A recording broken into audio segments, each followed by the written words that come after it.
booktubers, my name is Lauren, you're watching Dreams Books Courage, and today I'm going to be doing a book discussion over End of Days by Susan E. And I'm super excited to be talking about this book because I just love this entire trilogy. The first book in the series is Angel Fall, and the series as a whole is called Penryn and the End of Days, and this is the finale of that series. I actually did a book discussion over both Angel Fall and World After, so I will leave a link to that video down below. If you do not know what the series is about, it is about a girl named Penryn, and she ends up having to team together with this angel named Rafi in order to save her sister from evil angels, because this series takes place in the modern world, except our world is currently under an apocalypse within this book, and that is because of evil angels trying to take over the world. This is such a good series because it is so action-packed and there's never a dull moment. If you guys have not read the series, I definitely recommend that you do. I gave this book 5 out of 5 stars. I actually gave all 3 books of the series 5 out of 5 stars because they were all so amazing, and I actually think that this was my favorite of the series, followed by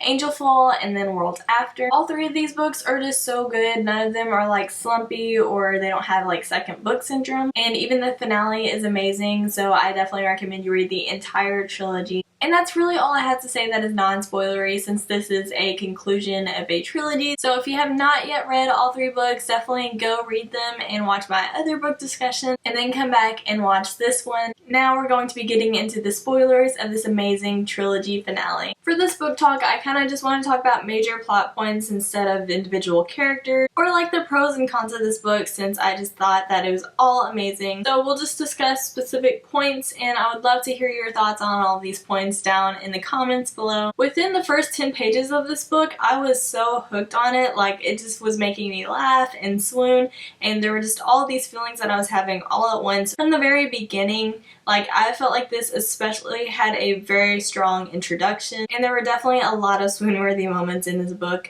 between Penryn and Rafi, and they just made me all so happy because I felt like Rafi wasn't really even there within World After, so to see him there within this book just made me so happy. There was one point whenever they went to the resistance camp and everyone was saying that Penryn was like Obi and that they were spending so much time at the resistance camp that I was so nervous that Penryn and Obi were going to end up together, and that made me super sad. And I was just like, no, this cannot happen because Penryn and Rafi have to be together. But I could definitely see how that would work out, and also how that makes sense for Rafi to be able to go back to his own people. Whenever they went down into the pit, there were a lot of scary and creepy moments, but also it made me really happy to see Penryn and Rafi and the Watchers all together. The Watchers were really unique and they were all very funny, and so it was just very nice to have that moment of like closure for Rafi and for him to be able to see all of his warriors before they ended up badly. And also at that moment I ended up really liking Belial. Like, I can see why he became such a bad person, and my heart just like broke for Belial from whenever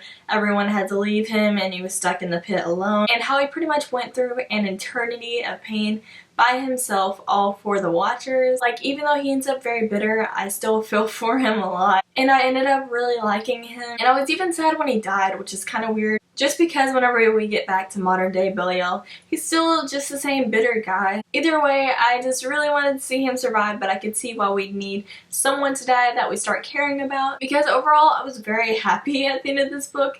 Even though it's taking place in an apocalyptic world, I felt like there were just so many happy moments. And there was one quote in this book whenever Penryn was getting attacked by the Sea of Hands, and Rafi was like, you fought off a gang of men twice your size, and he named off all these other amazing things that she's done. But you scream like a little girl when you see a maggot. Like, that was just a really funny part. But I can totally understand, because having maggots like crawling up your leg would be so disgusting. But also, it's weird that like maggots are Penryn's weakness. Like, you can kill angels, but faced with maggots it's like complete terror. And the talent show at the end was just such a bittersweet moment, because it was like all these people meeting each other and seeing each other, and just really humanity happening in its finest, and then they all know they're going to die. Like, that'd be one of my worst nightmares, because I kind of have anxiety issues, especially whenever it comes to like apocalyptic situations, and so reading that I was just like freaked out completely. But I just thought it was so funny how it kind of ended with a talent show, because that really is showing how humanity handles problems, and how especially Americans would be like, you know what, we're all gonna die, so let's just throw a talent show, why not? The only part that I didn't really like about the ending was the part where Raffi got back his demon wings. Like, I didn't understand why they went through all this trouble for Raffi's wings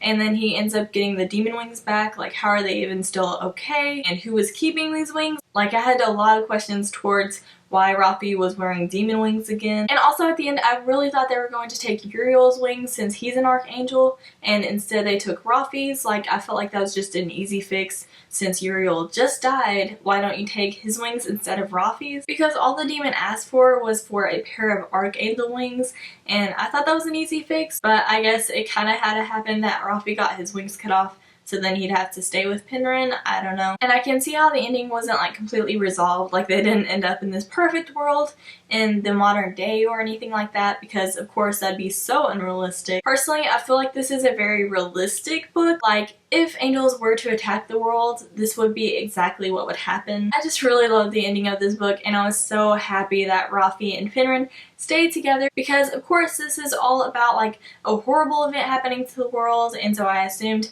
that they would end up breaking apart, but they stayed together, and I was just happy with that. Like, honestly, any situation could have occurred in this book and I still would have loved it if Penryn and Raffi stayed together, and they did. But also the rest of this book was just so amazing. You guys are probably getting sick of me repeating the word amazing, but honestly, that would be the word to describe this book and this trilogy. It was just the perfect ending, and I am really excited to see what else Susan E. writes. I really hope she writes more books, because I think these are the only 3 books that she has out currently. I'm really looking forward to what else Susan E. has in store. Thank you guys so much for watching this video. I would love to know all of your thoughts on End of Days down below and how you would rate it. And now I'm gonna go get back to reading.